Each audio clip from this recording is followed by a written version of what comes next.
Itago niyo na lang ako sa pangalang Kyle mula Cagayan. Hello mga kasisi. Gusto ko lang ibahagi yung isang bagay na ilang buwan nang bumabagabag sa akin. Hindi ko alam kung ako ba ang tanga o sobrang tiwala lang talaga ako sa taong mahal ko. Si Nika, girlfriend ko ng halos 1 taon. Mabait siya, tahimik, magaling makisama lalo na sa pamilya ko. Yung tipong kahit hindi inuutusan, kusa siyang kumikilos, kukuha ng tubig para kay mama.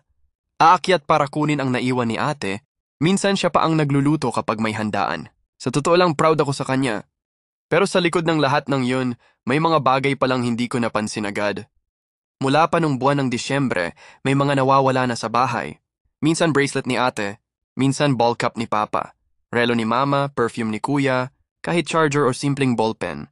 Akala namin kung saan lang nailagay, pero napansin ng pamilya ko. Palaging nawawala kapag nabisita si Nika.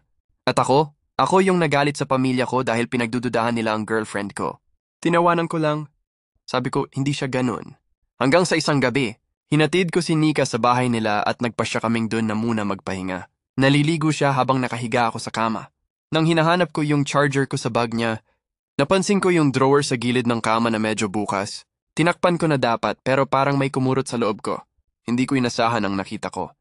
Bracelet ni ate, relo ni mama, ball cap ni papa, pati yung keychain na gawa ni Bunso na may pangalan pa ni Hello, nakasabit sa gilid, para akong binuhusan ng malamig na tubig.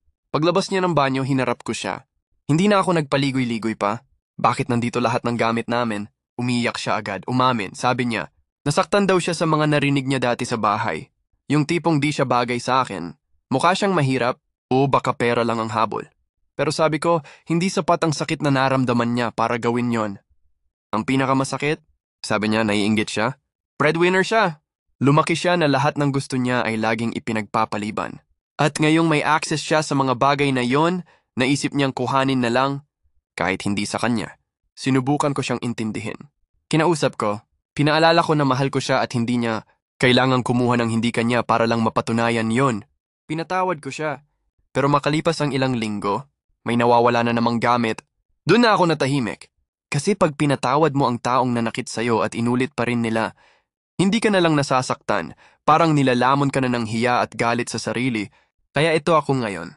Mahal ko siya.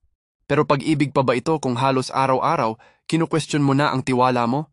Mga kasisi, kayo na ang humusga.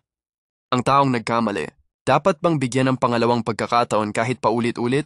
O tama lang na itigil ang relasyon kahit puso mo pa ang unang masasaktan?